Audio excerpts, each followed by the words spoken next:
আজকে কি রান্না করছো? আজকে এই যে আলু পোস্ত করবো, তো আলু কেটেছি এক গামলা আর ওখানে ভাত, ডাল, হ্যাঁ উচ্ছে আর আলু সিদ্ধ হয়ে গেছে। হ্যাঁ ঠিক আছে।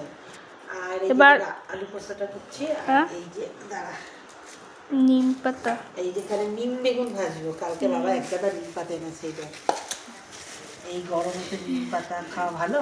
এই যে নিম পাতা ভাজা করবো। নিম পাতার সাথে বেগুন, মানে নিম বেগুন একসাথে নিম ভাজবো। বেগুন আর এই দেখ এখানে এদিকে এই যে ডাল হয়ে গেছে, ডাল ঢেকে রেখেছি। এই যে ডাল হয়ে গেছে, ভাতও হয়ে গেছে।